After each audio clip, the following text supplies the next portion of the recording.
Hello, denizens. It would not be a shock to you if I told you we were at an entertainment crossroads. You are the revolutionaries.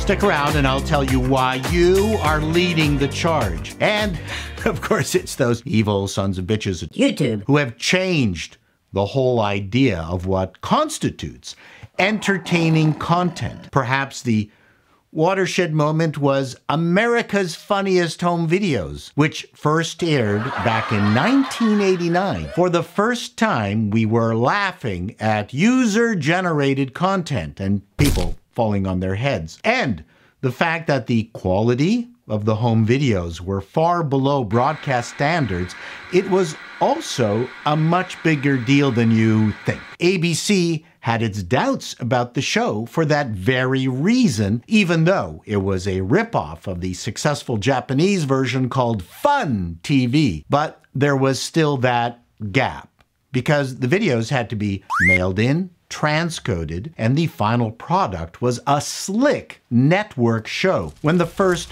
home video camera footage was used on network news, that was a historic moment. I'm sure there were prior examples, and of course we remember the 8mm footage of President Kennedy being shot in 1963, but the most famous one I can recall was the video of Rodney King's beating by Los Angeles police in 1991. It was shot on George Holliday's Sony Video 8 Handycam that was auctioned off in 2020. Prior to that, the networks would send out a crew. No way would they have ever used some crappy video from a home video camera, but this was the only footage of the incident. Then the floodgates opened up.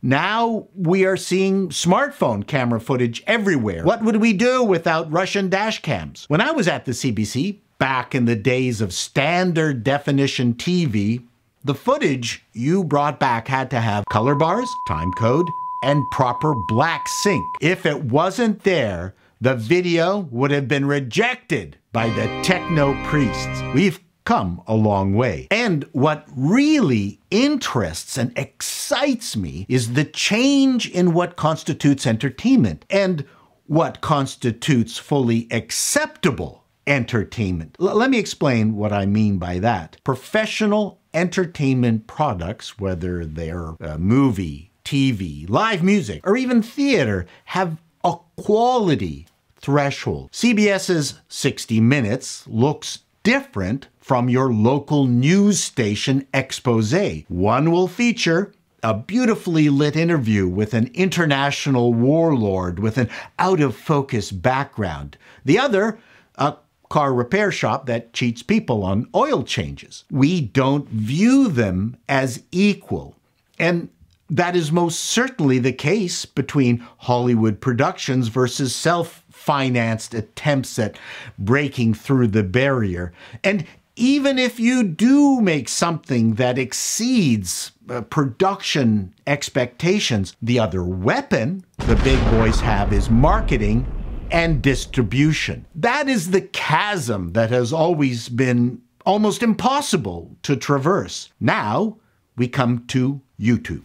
It has provided opportunities to those with ideas, egos, unique skills, opinions, and many, many more. And to me, the revolution is not only do we not perceive that quality divide that I mentioned earlier, more and more of us prefer YouTube over slick network TV and movies. We don't view a guitar lesson video or a Macintosh rumor channel as inferior, even if it features a person in their bedroom yakking to a camera. As long as there's enough light and it's in focus and the sound is decent, then we'll watch Mr. Beast, Johnny Harris, Casey Neistat over any network whose greatest creative contribution is 13 variations of CSI. We love our YouTube. I love my science channels like Sabina Hassenfelder's. The networks used to have real science shows and theater and sci-fi, but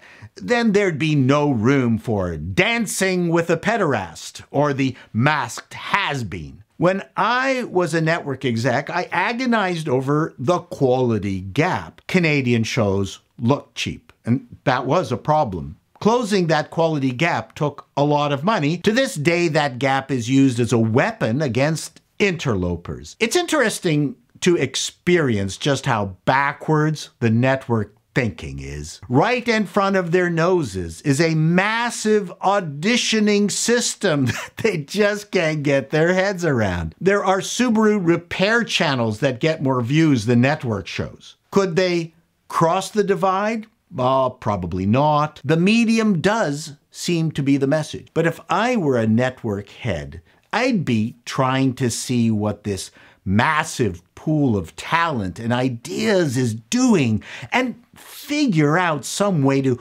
harness it besides having Ellen fly a YouTuber down to dance for her like a trained monkey. Other than hospital and police dramas with a bunch of reality shows thrown in for good measure, I'm not seeing an awful lot of innovation on network TV. They think streaming is the same as YouTube. Their idea of multi-channel vertically integrated distribution is to put clips of Colbert on YouTube, when what they need to do is create a fully integrated experience. Oh, never mind.